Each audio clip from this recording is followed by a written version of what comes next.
You're Woodsy's man. Siebes' man. Oh, he's back in the team, man. No, what do you have? 10 minutes? What do you have? 10 minutes?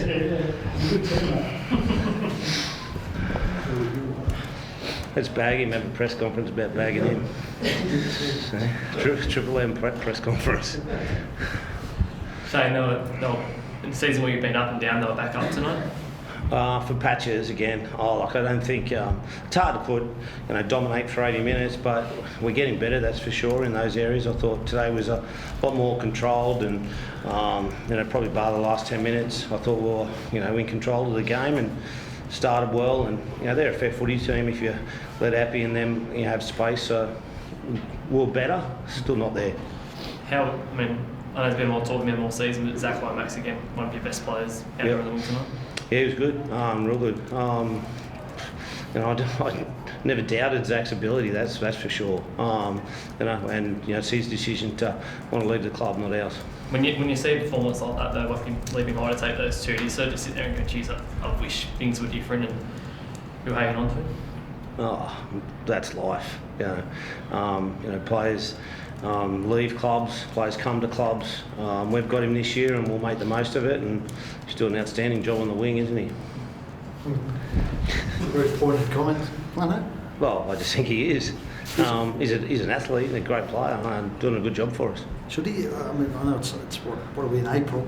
I know he's been mooted for Origin, but obviously Madge spoke to him. But the way he's going, Ben's probably a better place to talk about him as an Origin player. Is he an Origin player? Don't ask Queenslanders to pick New South Wales, please.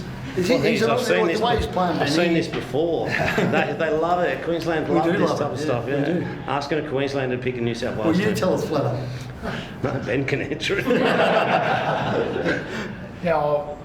I guess like as a Queenslander, I wouldn't want him in there. Yeah. He competes hard on everything. I think he's fit to be honest. Have you seen a guy? Obviously, there's a lot of good aerial guys, but not just from like 10 metres out, you could put a bomb up from 30, sometimes 40 out, and he gets through. Have you seen a guy with that ability, or a guy who can do that so regularly? Because it's pretty sort of special. It seems pretty unique talent that he has in doing it that way.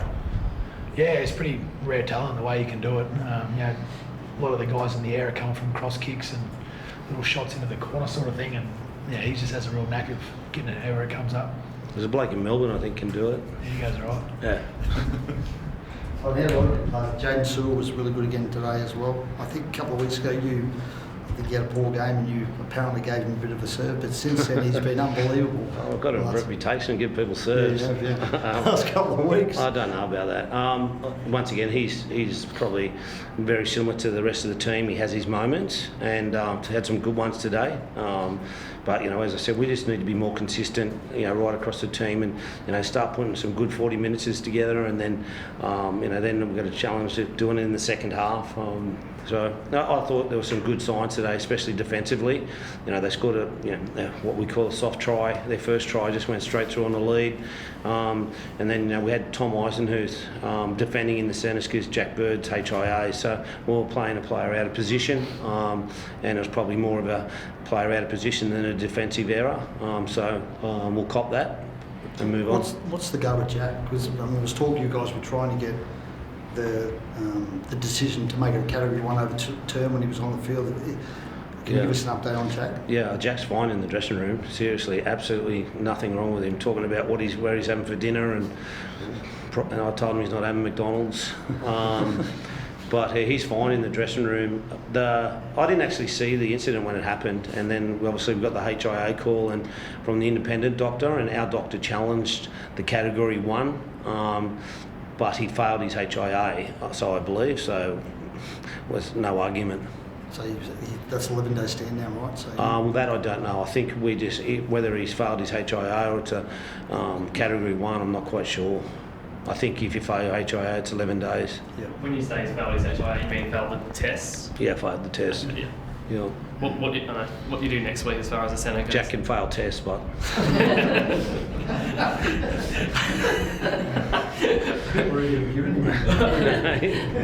Tell me how he passed it. How Did he? Going? Yeah, well, who knows? We might have. No, he didn't. I didn't. He might have been concussed. Well, he couldn't have passed it because he didn't come back. Yeah. I know it's 5 days away, but the obvious question is what do you do as far as that centre spot goes, given the discussion has been this year? Yeah, there'll be a lot of speculation this week, so I'll help you sell newspapers. Sell it now for us to tell us what you do. Oh no, I'll just assess it during the week. You know, we got some options. You know, I've always had a theory: don't weaken one to strengthen another. So we'll just see how we go. Flanagan, there was talk during the week you might move Zac to fullback and move Tyrell to the wing. That obviously didn't eventuate. Was that ever a consideration? No, not really this week. Tyrell's a young player learning the art of playing fullback at NRL, and it's a big job. It's a big job defensively.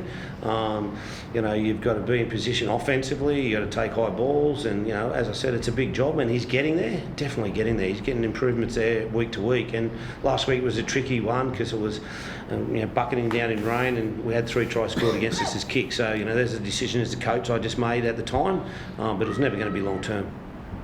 You said consistency is the thing you're looking for. Do you feel like it's closer? Yeah. Yeah, I do. And I believe there's a football team in that dressing room.